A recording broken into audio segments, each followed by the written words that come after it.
Meus irmãos, a paz do Senhor Jesus, vosso irmão em Cristo, Rômulo Oliveira, estamos aqui para comentar com os irmãos a nossa lição da Escola Bíblica Dominical, lição de número 6, com a data do dia 7 de maio de 2023, e o tema desse trimestre é um tema muito sugestivo para o tempo que nós estamos, relacionamentos em família, né? Esse é o trimestre. Professor, pastor Elienay Cabral, que é o comentarista dessa lição, superando os desafios e problemas com exemplos da palavra de Deus. Estamos aqui no templo da Igreja Assembleia de Deus, em Imburana, a congregação do nosso ministério, e nós estamos nesse vídeo. Possa ser que num dado momento do vídeo vai passar uma moto, um caminhão, um carro fazendo barulho, mas devagarzinho a gente vai adaptando para que os vídeos ficam com mais qualidade, ficam melhor, para que você possa acompanhar. E o intuito é para que te abençoe e que você, de uma forma simples e exemplificada, possa ministrar a aula para os irmãos da sua congregação, da sua igreja. Então eu peço a você que também já deixa um joinha, um gostei aí, um comentário, e possa participar conosco da lição desse trimestre que é maravilhosa para o tempo que nós estamos vivendo. Então, o tema da nossa lição é pais zelosos e filhos rebeldes. Só aqui já dá para a gente comentar alguma coisa. Pais zelosos, são pais que colocam seus filhos na caixinha, dizendo que o seu filho está protegido, está zelando demais do filho. E na verdade, nós sabemos que os filhos, além de ser herança do Senhor, também precisam ter as suas experiências, precisam também viver a sua vida, e nós não podemos, como nós nas lições anteriores, endeusar. Tem pai que idolatra o próprio filho, fazendo com que esse filho fique dentro da caixinha toda a vida. E como diz o ditado, aquilo que é proibido é melhor. Então o filho, quando ele está demais sendo protegido, sendo demais zelado pelo pai dentro de uma caixinha, é aí que ele vai procurar as aventuras alheias. E então tá bom, e o nosso textual é: vós, filhos, obedecei em tudo os vossos pais, porque isto é agradável ao Senhor. Colossenses 3, verso 20. Paulo aqui está dando conselhos para as mulheres, para os pais, para os filhos, para os servos, e tudo teria que ser, quando fizeste, seja coração, para agradar, obedecer e estar fazendo com que seja a vontade de Deus. Então, aqui no textual a gente já aprende algo maravilhoso para as nossas vidas, que a obediência, ela faz com que a bênção de Deus nos acompanhe. E você pode anotar também Deuteronômio 28, lá tem uma lista da bênção e da maldição. Quem escolhe a maldição, algo lhe seguirá, e quem escolhe a bênção, também a bênção lhe seguirá, se entrares debaixo da obediência. Isaías também no seu capítulo 1 vai dizer que se quiserdes e obedecerdes à palavra, comereis o melhor desta terra.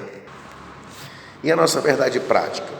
A verdade prática é: o modo de criar e educar tem impacto no comportamento de nossos filhos no mundo, mas não anula a responsabilidade individual das escolhas deles. É claro, é óbvio que o comprometimento do pai e da mãe para educar os filhos é para a sociedade ser uma sociedade melhor. Isso é indiscutível. E o interessante é que isso não vai anular a responsabilidade individual da escolha do filho.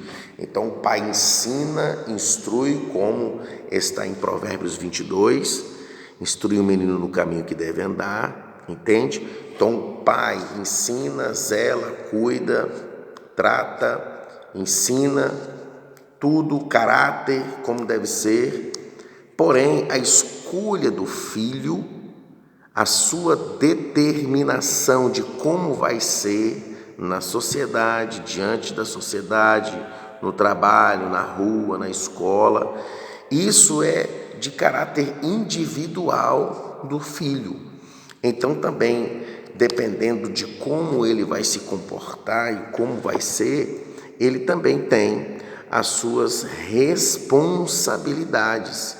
E isso nós vemos que às vezes o pai quer pegar a responsabilidade para si, o erro todo do filho quer pegar para si, e aí os pais acabam entrando em dívidas, acabam pegando dinheiro emprestado, e isso vai fazendo com que vire uma bola de neve e ele nunca arca com as suas consequências. Então nós precisamos entender, como pai, nós precisamos entender que os filhos precisam e vão entender que eles têm consequência na escolha que fizer. E a nossa leitura bíblica em classe está registrada em Juízes, capítulo 13, verso 1 a 7, do 7, o 24, 14, de 1 a 3. E todo o contexto está falando sobre a vida de Sansão. Todo o contexto aqui de Juízes 13 está falando de um juiz por nome Sansão. Então a introdução aqui, meus amados, a história da família de Sansão se dá num contexto de pressão social, escassez e sofrimento de impostos pelos filisteus sobre os israelitas. O filho de Manoá nasceu por um desígnio de Deus no tempo dos juízes, sendo o 12º juiz e último juiz em Israel. Apesar de ele ter nascido para cumprir um desígnio divino na defesa de Israel, tinha um temperamento irascível e rebelde, ou seja, Sansão, daquilo que era para ele cumprir, ele cumpriu poucas coisas que era de desígnio dele cumprir, por causa do seu temperamento, da sua forma, ele totalmente ao contrário daquilo que Deus tinha designado. É possível constatar isso ao longo de sua vida pessoal de acordo com a Bíblia. Então, quando você lê Juízes, capítulo 13, você vai entender todo o aparato de história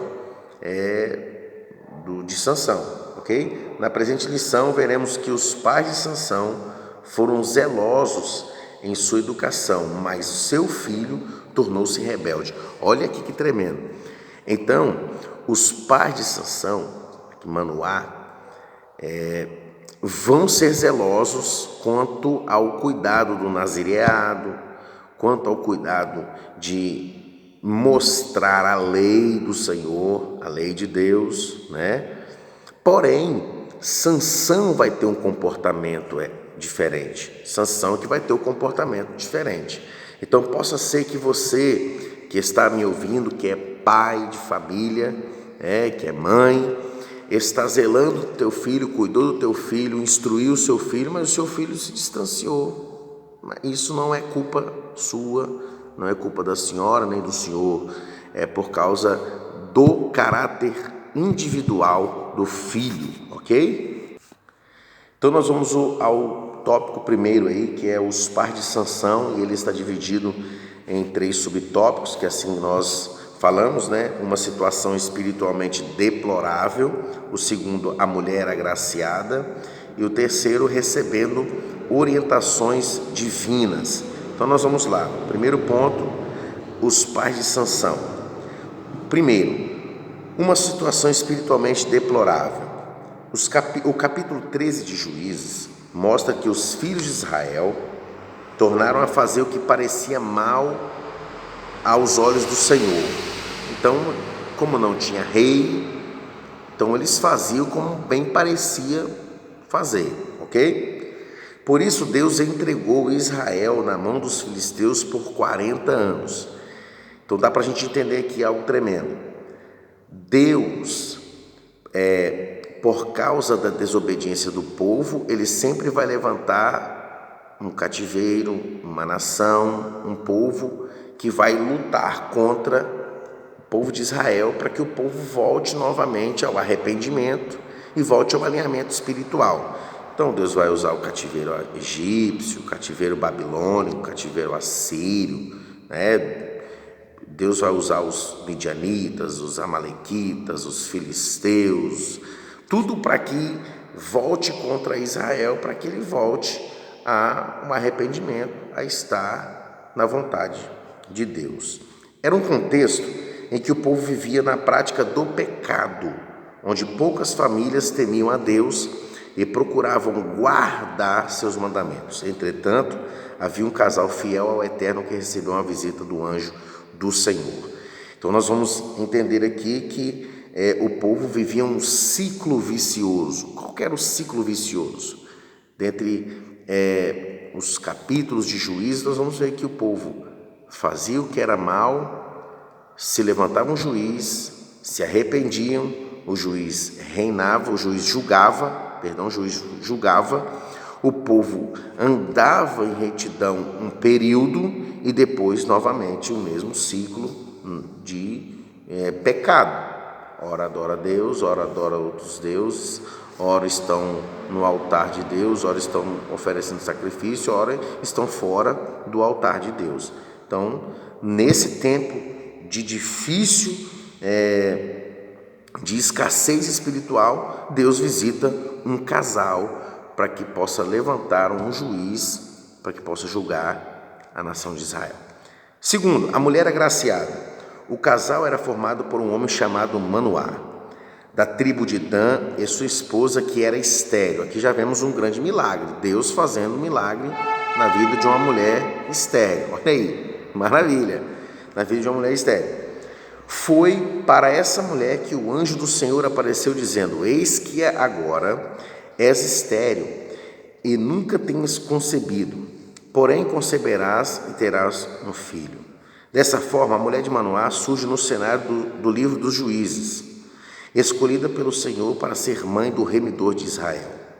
Sua história é semelhante à de Sara, Rebeca, Ana, e que tiveram a esterilidade revertida para gerar vidas que desempenhariam uma função importante para a glória de Deus. Então nós vamos ver os milagres de Deus na vida das mulheres estéreis, que os filhos que foram gerados foram de grande valia e de grande bênção para a nação de Israel e de lições para a nossa vida, em que Deus sempre tem um remanescente para ser usado, ok? Sob uma fé inabalável, a mulher de Manoá, devido ao favor gracioso de Deus, geraria um filho que libertaria o povo judeu do jugo dos filisteus. Sansão, um homem que conhecido em toda a história bíblica, de que foi um grande homem que desobedece às ordens de Deus, mas que nos dados momentos o Espírito estava sobre ele, ele desempenhava um grande papel na obra do Senhor. Então, terceiro aí, recebendo orientações divinas. O anjo do Senhor deu orientações bem precisas a respeito da criança que iria nascer. Foi específico e as orientações foram passadas, ok? Isso porque Sansão seria um nazireu desde o ventre materno. Ou seja, ele seria um homem separado e consagrado para cumprir todo o seu desígnio, o desígnio de Deus. Cabia aos seus pais ensiná-lo e orientá-lo aos requisitos do nazireado. Então, o anjo do Senhor vai falar, vai passar as orientações, e o que acontece? Quem teria que dar o ensinamento? Os pais. Não acontece diferente, é assim hoje. Deus nos dá as orientações, Deus fala conosco e nós que orientamos os nossos filhos. Simples de entender, ok? Sansão não poderia, aqui estão as orientações que é passado, ó. Sansão não poderia beber vinho ou qualquer outra bebida considerada forte. Então aqui nós vamos entender também que o vinho tem duas tipologias na Bíblia: o vinho da alegria e o vinho que é entorpecente, o vinho que vai entorpecer a mente.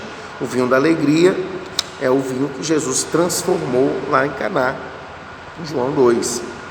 Casamento, acaba o vinho, Jesus transforma a água em vinho, o vinho da alegria, certo?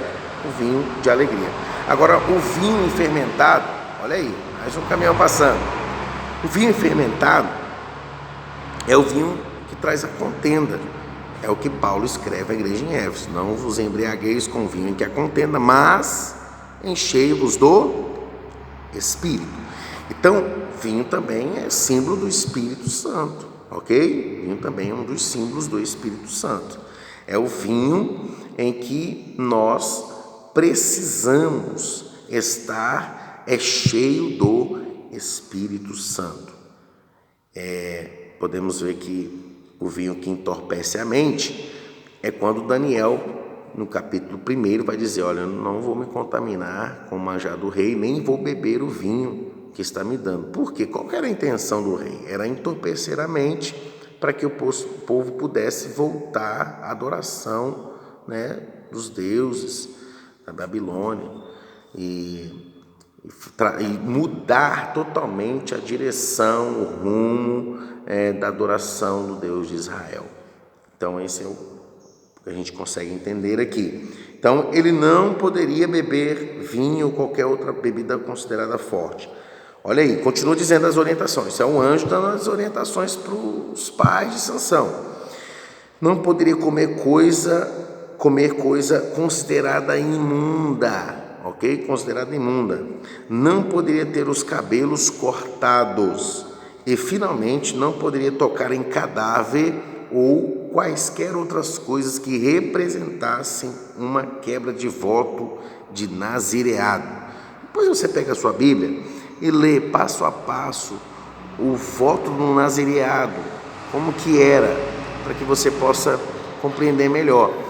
E o interessante é que em todos esses aspectos aqui de recebendo orientações, quando você lê, você entende que Sansão vai totalmente ao contrário daquilo que o anjo faz a orientação. É porque os pais não ensinaram? Não, os pais ensinaram. O problema está no caráter de Sansão. Possa ser que você esteja ensinando seu filho, mas está fazendo tudo ao contrário. Já cresceu, está crescidinho, quer mandar no seu próprio nariz, ele vai dar com a cara no muro, porque ele está indo totalmente contra aquilo que você ensinou. Então nós vamos agora para o segundo ponto, ok? Segundo tópico aqui, o nascimento de Sansão. Ele também está dividido em 3 subtópicos: o nascimento de Sansão e sua formação. O primeiro tópico é o nascimento e desenvolvimento de Sansão. O segundo, a família de Sansão. E o terceiro, a formação de Sansão. Então vamos lá, vamos ler aqui com os irmãos, comentar, coisa simples, ok? O nascimento e desenvolvimento de Sansão. Conforme a promessa, Sansão nasceu de uma mulher estéril. Só aqui já vamos entender que é um grande milagre de Deus. Cresceu debaixo da bênção do Senhor. Tanto era assim que o Espírito Santo o dirigia para o campo de Dan. Então, Sansão estava sendo direcionado pelo Espírito. Enquanto estava em obediência, o Espírito estava lhe dirigindo. Não havia dúvida de que a vida de Sansão estava sobre a vontade soberana de Deus. Ela foi proveniente de um grande milagre executado pelo Altíssimo na vida de sua mãe, ok? Esse é o primeiro ponto aqui. Nós vamos entender que não há dúvida nenhuma que o homem precisa estar na vontade de Deus. Então você pode anotar Provérbios 19, 21, em que muitos são os pensamentos no coração do homem, mas a vontade de Deus é que permanece. Então a vontade do homem precisa estar atrelada com a vontade de Deus, porque a vontade de Deus ela é boa, perfeita e agradável. Ok? O segundo ponto, a família de Sansão. O menino Sansão, no plano terreno, estava sob a responsabilidade de seus pais. Embora o texto bíblico não traga muitos detalhes, certo, do relacionamento dos pais de Sansão, podemos inferir que Manoá e sua esposa tinham uma vida conjugal de confiança e profunda piedade. A esposa de Manoá compartilhou diretamente com ele a respeito do anjo. Então, quando o anjo visitou, falou, ele logo compartilhou, falou diretamente com a esposa. Vai acontecer um grande milagre aí. Segundo, Manoá orou insistentemente pedindo a orientação de como criar a criança. Isso aqui é muito importante para nós pais. Nós precisamos pedir orientação ao Espírito Santo para que possamos orientar os nossos filhos, criar os nossos filhos, educar os nossos filhos. Não é fácil em um mundo totalmente ideológico que nós estamos. Estou dizendo que em todo tempo, em todo momento, as nossas crianças estão sendo diretamente atacadas. E tem gente que acha que educação cristã começa depois de velho. Educação cristã de novo, é pequeno. Investir na escola dominical. Você que está me ouvindo, que é pastor de igreja, que é um orientador, um obreiro, você precisa investir na escola dominical, capacitar os professores de escola dominical, para que a gente possa intervir, cercar, porque nas escolas estão sendo ensinadas coisas horríveis, cartilhas horríveis. Então, de um pensamento ideológico em que nós, como pai, precisamos ter orientação bíblica. Leia a Bíblia, estude, ore ao Senhor, peça a Deus para que Deus te dê discernimento da palavra. A gente recebe cada pergunta dessas crianças e só Jesus, não é verdade? Então nós precisamos estar orientados pela palavra, e é o que os pais de Sansão fizeram, pediram a orientação, insistentemente orientação de como criar a criança. Os dois estavam juntos e contemplaram a visão do anjo subindo em meio às chamas do altar. Isso aqui é tremendo, maravilhoso. Nesse aspecto, podemos perceber que o relacionamento entre esposo e esposa tem impacto direto na formação dos filhos. Olha, isso aqui é muito importante, mas muito importante. O casal precisa estar unido. O casal precisa estar unido na criação dos filhos. Mas, irmão Romulo, eu sou separado da esposa, a esposa já tem uma outra pessoa, eu também já tenho uma outra pessoa, não tem problema. Bom seria se estivessem juntos, a família junto, mas não tem jeito. Qualquer orientação, palavra de Deus, instiga o seu filho a ler a Bíblia, instiga o seu filho a estar na escola dominical, irmão, isso aqui é muito simples de entender. O que diz Provérbios 22, 6? Instrui o menino no caminho. Mas tem pai que quer só mostrar o caminho. Ele não conhece o caminho. Não tem como ensinar algo que você não conhece. Não tem como mostrar algo que você nunca participou ou não participa dele. Fica inviável você só mandar o seu filho ir para a igreja e você não ir. Nós vemos a evasão das crianças nas escolas dominicais, mas por que isso acontece? Porque o pai não vem. Se o pai não vem, o filho também não vai aparecer. Então, aqui nós vamos entender, nesse aspecto, podemos perceber que o relacionamento entre esposo e esposa tem impacto direto na formação dos filhos. E é verdade, você é espelho do seu filho. Cabe a nós ensinar os nossos filhos.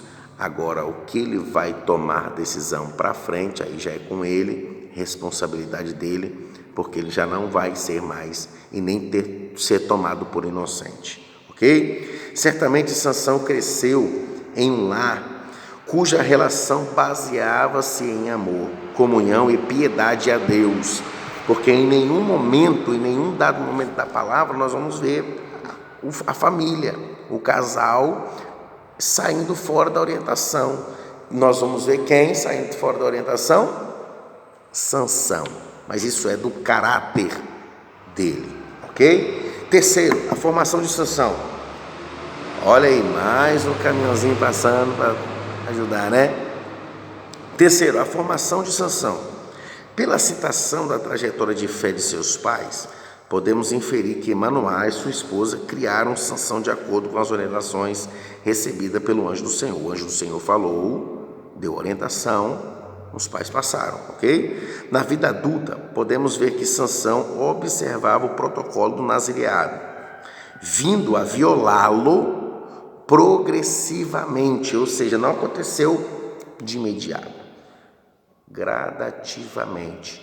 Então, uma frase que eu gosto muito e falo para você nesta oportunidade, que pequenas concessões culminam em grandes quedas.